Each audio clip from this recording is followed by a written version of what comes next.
Halo semua, kembali lagi di channel saya. Saya akan menjelaskan tentang cara memompa ASI yang benar dan tepat. Oh ayah, perlu diingat ya.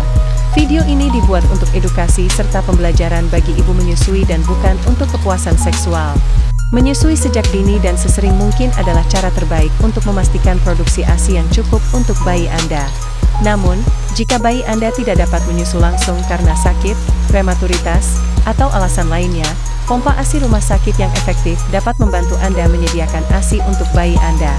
Mencapai produksi ASI penuh dengan pompa ASI juga akan mempermudah transisi bayi Anda ke menyusu langsung saat waktunya tiba. Dasar-dasar produksi ASI. Dasarnya sederhana, semakin sering dan semakin penuh Anda mengosongkan ASI dari payudara, semakin cepat payudara Anda memproduksi ASI. Sebaliknya, jika Anda jarang menyusui atau memompa dan banyak ASI yang tertinggal di payudara, produksi ASI akan melambat. Dengan kata lain, payudara yang dikosongkan lebih cepat memproduksi ASI, sedangkan payudara penuh memproduksi ASI lebih lambat. Ada 3 tahap produksi ASI setelah melahirkan. Memahami setiap tahap ini akan membantu Anda mencapai target produksi ASI. Mari dengarkan dan pelajari lebih lanjut tentang ketiga tahap ini. Tahap 1. Dimulai saat kelahiran dan berlangsung selama beberapa hari. Pada tahap ini, sebelum produksi ASI meningkat, Anda mungkin hanya memompa beberapa tetes ASI di setiap sesi. Tetesan ini penting untuk bayi Anda. Semakin sering Anda memompa di tahap pertama, semakin cepat produksi ASI Anda akan meningkat. Semakin dekat waktu Anda mulai memompa dengan waktu kelahiran, semakin baik. Setel hisapan pompa pada tingkat tertinggi yang nyaman untuk Anda. Pada pengaturan ini, Anda tidak boleh merasakan ketidaknyamanan selama atau setelah memompa. Karena pada tahap ini Anda belum akan melihat terlalu banyak ASI, pilih pengaturan kecepatan yang nyaman dan memberikan hasil terbaik untuk Anda. Banyak ibu merasa kecepatan yang lebih cepat lebih nyaman daripada yang lebih lambat, tetapi gunakan pengaturan apapun yang paling cocok dan menghasilkan ASI terbanyak. Rencanakan untuk memompa kedua payudara selama 10-15 menit di setiap sesi. Setelah selesai, miringkan corong pompa ke belakang dan peras payudara dengan tangan untuk mengeluarkan lebih banyak ASI. Ekspresi manual setelah memompa terbukti dapat meningkatkan produksi ASI secara signifikan di kemudian hari. Usahakan untuk memompa setidaknya 8-10 kali setiap 24 jam. Ini setara dengan frekuensi bayi menyusu. Sebagian ibu merasa lebih mudah memenuhi 8-10 sesi dengan jadwal tetap setiap 2-3 jam, terutama saat masih di rumah sakit. Namun, setelah di rumah, banyak ibu yang lebih mudah mengatur jadwal memompa sesuai aktivitas mereka. Mencapai produksi ASI penuh dengan pompa ASI juga akan mempermudah transisi bayi Anda ke menyusu langsung saat waktunya tiba. Dasar-dasar produksi ASI. Dasarnya sederhana, semakin sering dan semakin penuh Anda mengosongkan ASI dari payudara, semakin cepat payudara Anda memproduksi ASI. Sebaliknya, jika Anda jarang menyusui atau memompa dan banyak ASI yang tertinggal di payudara, produksi ASI akan melambat. Dengan kata lain, payudara yang dikosongkan lebih cepat memproduksi ASI, sedangkan payudara penuh memproduksi ASI lebih lambat. Ada 3 tahap produksi ASI setelah melahirkan. Memahami setiap tahap ini akan membantu Anda mencapai target produksi ASI. Mari dengarkan dan pelajari lebih lanjut tentang ketiga tahap ini. Tahap 1. Dimulai saat kelahiran dan berlangsung selama beberapa hari. Pada tahap ini, sebelum produksi ASI meningkat, Anda mungkin hanya memompa beberapa tetes ASI di setiap sesi. Tetesan ini penting untuk bayi Anda. Semakin sering Anda memompa di tahap pertama, semakin cepat produksi ASI Anda akan meningkat. Semakin dekat waktu Anda mulai memompa dengan waktu kelahiran, semakin baik. Setel hisapan pompa pada tingkat tertinggi yang nyaman untuk Anda. Pada pengaturan ini, Anda tidak boleh merasakan ketidaknyamanan selama atau setelah memompa. Karena pada tahap ini Anda belum akan melihat terlalu banyak ASI, pilih pengaturan kecepatan yang nyaman dan memberikan hasil terbaik untuk Anda. Banyak ibu merasa kecepatan yang lebih cepat lebih nyaman daripada yang lebih lambat, tetapi gunakan pengaturan apapun yang paling cocok dan menghasilkan ASI terbanyak.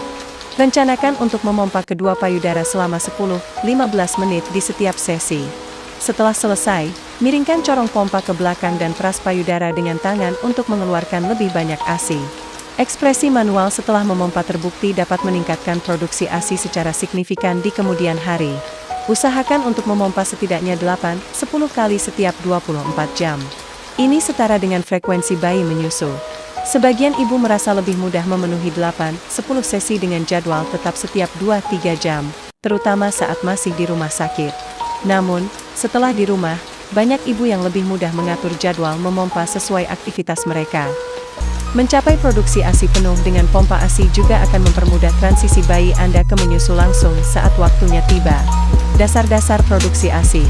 Dasarnya sederhana, semakin sering dan semakin penuh Anda mengosongkan ASI dari payudara, semakin cepat payudara Anda memproduksi ASI.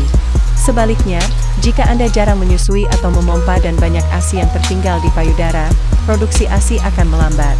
Dengan kata lain, payudara yang dikosongkan lebih cepat memproduksi ASI, sedangkan payudara penuh memproduksi ASI lebih lambat.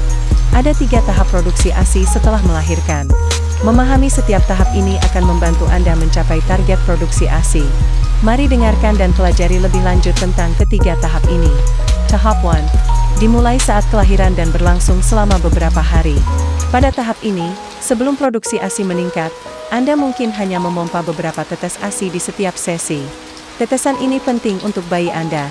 Semakin sering Anda memompa di tahap pertama, semakin cepat produksi ASI Anda akan meningkat. Semakin dekat waktu Anda mulai memompa dengan waktu kelahiran, semakin baik. Setel hisapan pompa pada tingkat tertinggi yang nyaman untuk Anda. Pada pengaturan ini, Anda tidak boleh merasakan ketidaknyamanan selama atau setelah memompa. Karena pada tahap ini Anda belum akan melihat terlalu banyak ASI, pilih pengaturan kecepatan yang nyaman dan memberikan hasil terbaik untuk Anda. Banyak ibu merasa kecepatan yang lebih cepat lebih nyaman daripada yang lebih lambat, tetapi gunakan pengaturan apapun yang paling cocok dan menghasilkan ASI terbanyak. Rencanakan untuk memompa kedua payudara selama 10-15 menit di setiap sesi. Setelah selesai, miringkan corong pompa ke belakang dan peras payudara dengan tangan untuk mengeluarkan lebih banyak ASI. Perlu diingat ya, video ini dibuat untuk edukasi serta pembelajaran bagi ibu menyusui dan bukan untuk kepuasan seksual. Menyusui sejak dini dan sesering mungkin adalah cara terbaik untuk memastikan produksi ASI yang cukup untuk bayi Anda.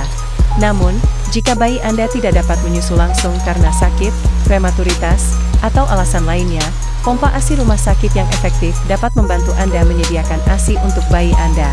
Mencapai produksi ASI penuh dengan pompa ASI juga akan mempermudah transisi bayi Anda ke menyusu langsung saat waktunya tiba. Dasar-dasar produksi ASI. Dasarnya sederhana, semakin sering dan semakin penuh Anda mengosongkan ASI dari payudara, semakin cepat payudara Anda memproduksi ASI. Sebaliknya, jika Anda jarang menyusui atau memompa dan banyak ASI yang tertinggal di payudara, produksi ASI akan melambat. Dengan kata lain, payudara yang dikosongkan lebih cepat memproduksi ASI, sedangkan payudara penuh memproduksi ASI lebih lambat. Ada 3 tahap produksi ASI setelah melahirkan. Memahami setiap tahap ini akan membantu Anda mencapai target produksi ASI. Mari dengarkan dan pelajari lebih lanjut tentang ketiga tahap ini. Tahap 1.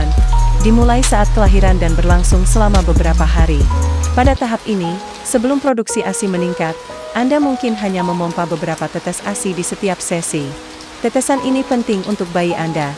Semakin sering Anda memompa di tahap pertama, semakin cepat produksi ASI Anda akan meningkat. Semakin dekat waktu Anda mulai memompa dengan waktu kelahiran, semakin baik. Setel hisapan pompa pada tingkat tertinggi yang nyaman untuk Anda. Pada pengaturan ini, Anda tidak boleh merasakan ketidaknyamanan selama atau setelah memompa. Karena pada tahap ini Anda belum akan melihat terlalu banyak ASI, pilih pengaturan kecepatan yang nyaman dan memberikan hasil terbaik untuk Anda. Banyak ibu merasa kecepatan yang lebih cepat lebih nyaman daripada yang lebih lambat, tetapi gunakan pengaturan apapun yang paling tepat. Oh ayah, perlu diingat ya. Video ini dibuat untuk edukasi serta pembelajaran bagi ibu menyusui dan bukan untuk kepuasan seksual. Menyusui sejak dini dan sesering mungkin adalah cara terbaik untuk memastikan produksi ASI yang cukup untuk bayi Anda. Namun, jika bayi Anda tidak dapat menyusu langsung karena sakit, prematuritas, atau alasan lainnya, pompa ASI rumah sakit yang efektif dapat membantu Anda menyediakan ASI untuk bayi Anda. Mencapai produksi ASI penuh dengan pompa ASI juga akan mempermudah. Sebaliknya, jika Anda jarang menyusui atau memompa dan banyak ASI yang tertinggal di payudara, produksi ASI akan melambat. Dengan kata lain, payudara yang dikosongkan lebih cepat memproduksi ASI, sedangkan payudara penuh memproduksi ASI lebih lambat. Ada 3 tahap produksi ASI setelah melahirkan. Memahami setiap